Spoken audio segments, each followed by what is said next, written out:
이제 관광 관련해서 이제 말씀을 하셨으니까 이제 얘기 나온 길에 지금 말씀을 드리면 지금 이제 원래는 인천의 그 아라뱃길 관련해서 네. 맨 처음에 이제 그 적극적인 반대를 하셨지 않습니까? 예.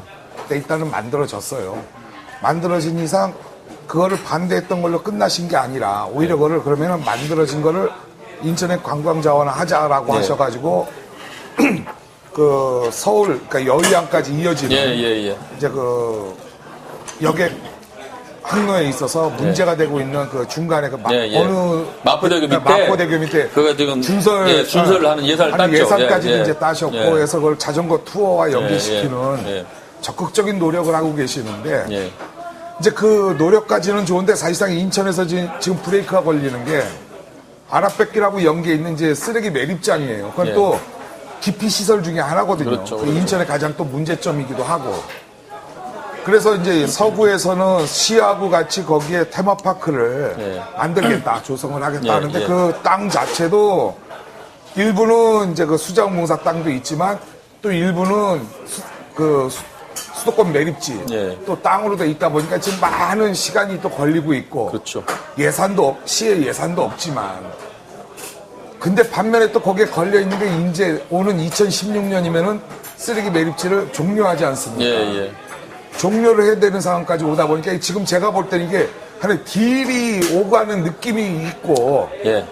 근데 그 딜에는 서울시하고 환경부가 지금 70%와 30% 각기 서울시가 70%의 지분을 갖고 있는 상태에서 자신들의 그 소유권을 토대로 해서 일정 부분 시에다 또 압력을 가하는 부분도 있고 한데 그렇죠. 만약에 앞으로 향후 이제 시장이 되신다면 그 부분을 어떻게 풀어가실 생각을 갖고 계세요? 그 문제 좀 어렵습니다. 사실 이제 저는 이제 19대 재선 의원이 되고 또 제가 상임위가 국토교통위원회 가다 보니까 저 스스로가 내 지역구는 인천이다 그렇게 생각을 했어요. 지난 2년 동안 내가 국회의정 활동하면서. 그래서 사실은 이제 지역구요는 그 지역, 우리 부평 갑구 거기를 중심으로 생각하고 이제 나머지 벗어나면은 사실 관심이 좀 덜 하거든요. 근데 저는 뭐 국토교통위가 이제 인천 현안의 50%를 갖고 있는 위원회이기 때문에 제 스스로가 이제 생각할 때 인천시가 내 지역구다. 물론 시장 뭐 제가 염두에 두고 이제 있었지만은요. 그런 활동을 해서 이제 수도권 매립지도 사실 우리 지역은 아니지만 제가 이제 많이 좀 살펴봤는데 복잡하게 돼 있어요, 지금.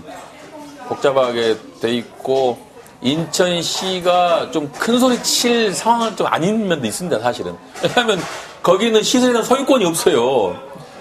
거기 소유권이 있어야 땅 소유권이나 무슨 그 건물 소유권이 있어야 큰 소리를 치는 건데 소유권이 없다 보니까 이게 그동안 같으면 인천시는 얹혀서 있었단 말이죠. 그런데 이제 와서 이제 그걸 독립하고 뭐 서울시나 경기도는 알아서 해라 하고 인천시는 알아서 하겠다 이렇게 하면은 그럼 인천시는 또 다른 소각장이나 쓰레기 매립장을 또 지어야 되거든요. 어딘가에 지어야 되고. 그렇게 되면 또 그 지역에서 과연 또 반대 여론이 없겠느냐 하는 것도 생각해 봐야 되고 그래서 이제 이렇게 이제 광역끼리 또 단체끼리 서로 이렇게 이해관계 엇갈리는 문제에 대해서는 어떤 좀 더 협의를 충분히 하고 또 서울시나 환경부나 경기도 입장도 좀 저희가 충분히 고려를 해야 된다. 그래서 윈윈할 수 있는 그런 이제 정책으로 가야 되겠죠. 그래서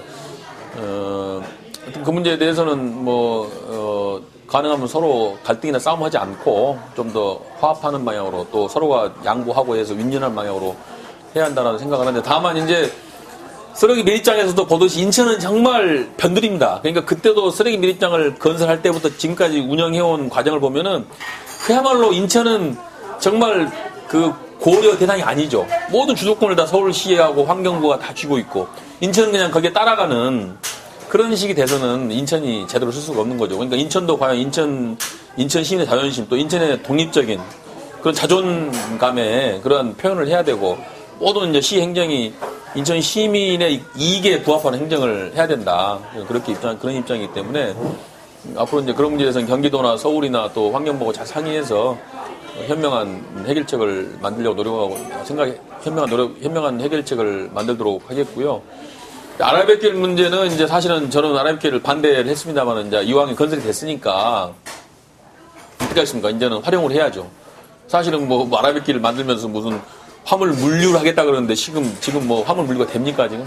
이것은 이미 이제 끝난 문제고요. 이제는 아라뱃길이 그나마 활용할 수 있는 가치는 관광 자원이다. 그래서 서울 시민들이 한강에서 배를 타고 아라뱃길을 거쳐 서해안으로 나가는 이게 상당히 좋은 관광 상통화가 될 수 있다는 생각을 하고 있습니다. 그리고 이제 아라뱃길 주변에 뭐 수도권 메리츠라든가 아라뱃길 주변에 여러 가지 그 지역을 좀 명소로 만들어서 서울 사람들이 찾아올 수 있는, 배 타고 찾아올 수 있는 그런 곳으로 만들면은 인천 경기에도 많이 도움이 될 수 있다. 그렇게 생각하고 있습니다. 네. 인천은 이제 대체부지가 지금 문제가 되고 있어요. 네. 시에서는 2016년 뚜껑 닫는 데서 강력하게 발언을 해서 지난 연도에 그 김기용 부시장이 네, 예. 대체부지 있다라고 분명히 얘기를 하셨어요, 저희한테. 그런데 그거를 미리 얘기하면은 당시에 이제 그렇죠. 그 시민들이 반대. 반대가 네. 심할 것이다 하는데 요번에 이제 대체부지 얘기 나온 게 사실 서구민들한테 대체부지가 있다 하니까는 아우 다행이다 했는데 그 중에 가장 많이 들어가 있는 세 곳 중에서 한 곳이 또 서구에. 서구예요. 그렇죠. 그리고 뭐 국제도시 송도에다가 뭐 생각을 하고 있다 뭐 이런 얘기를 사실상 이건 누가 들어도 네. 그리고 지금이면 이제 2년 남았습니다.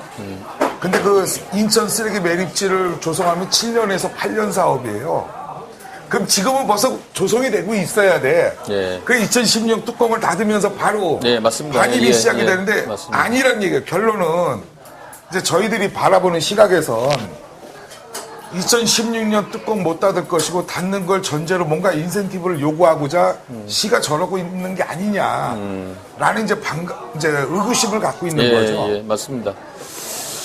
근데 이제 아마도 시장 입장에서는 상당히 어렵습니다. 왜냐하면은 시민들의 요구는 강하지 않습니까? 일단 이 서구 시민들은, 서구 주민들은 매립장이 없어지는 걸 바라지 않습니까? 근데 매립장이 없어지려면은 여러 가지 많은 문제들이 있어요, 지금. 아까도 말한 뭐 서울시나 환경부하고도 충분한 논의가 돼야 되고 또 대체부지도 만들어야 되고 이렇기 때문에 어려움이 많지만 일단 서구 주민들 입장에서는 자관 뭐 그런 건 그 다음 문제고 자관 그 서구에서 쓰레기 매립장이 사라져 주는 게 가장 바라는 거라 이 시장 입장에서는 이제 그런 서구 주민들의 요구를 또 무시할 수가 없죠. 그러니까 이제 시장으로서는 또 서구청장이나 서구 국회의원들로서는 좀 강경한 얘기를 할 수밖에 없다고 봅니다.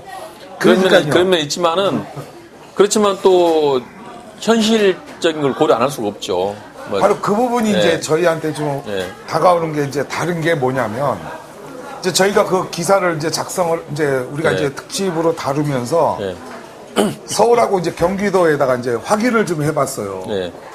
솔직한 얘기로 여기는 콧방귀도 안 껴요. 2016년 뚜껑 닫는 거에 대해서는 왜 그 사람들이 하는 소리가 니네도 준비를 안 하잖아. 예. 우리 여기다가 그럼 니네만 갖다 부을 거냐. 우리도 같이 붙자. 니네가 준비를 안 하는데 왜 우리가 준비를 해야 되는데 이런 뉘앙스를 비춰요. 그렇죠. 그러면 진짜 인천시가 어떤 그 서구 그 매립지를 닫고자 하는 게 의지가 강했다면 대체부지를 준비를 했어야 되는 게 아니냐. 예.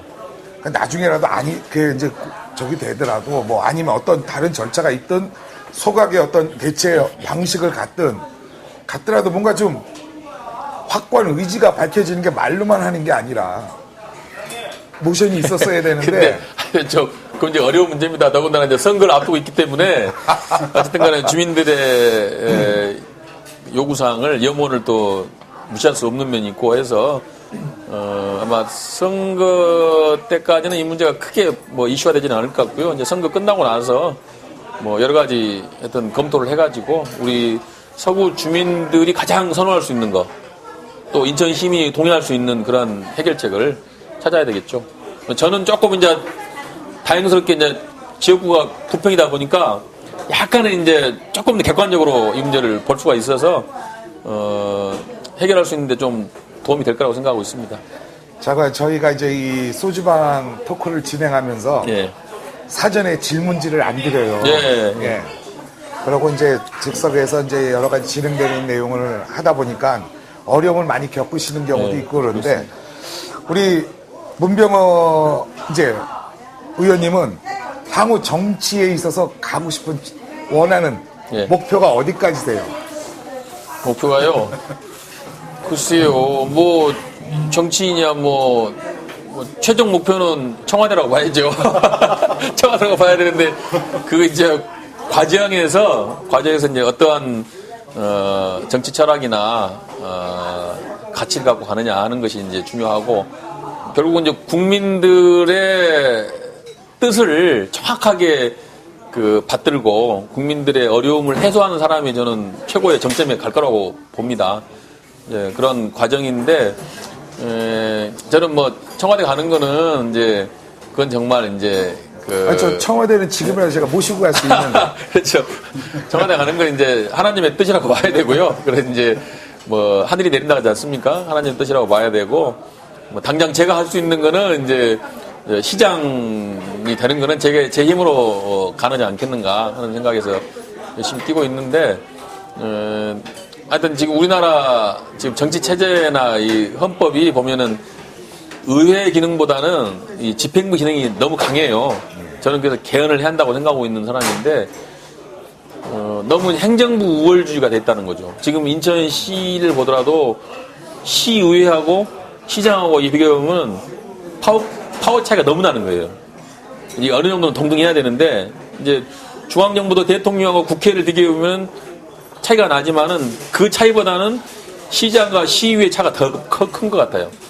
견제가 좀 안 되는 것 같아요. 그래서, 이제, 집행부가 돼야만 이제 예산이나 조직을 운용을 해서 이제 자기 하고 싶은 걸 실천할 수 있다. 의원들은 결국 이제 어디 보면 사후에 이제 감독하고 동의하고 하는 일이고, 형성하는, 뭘 만들고 형성하는 권한은 역시 집행부 권한이라고 생각합니다. 그래서 이제 인천시장이 되면 제가 이제 좀 더 창의적이고 정말 과거에 없던 새로운 한번 행정을 해보고 싶어요. 그래서 정말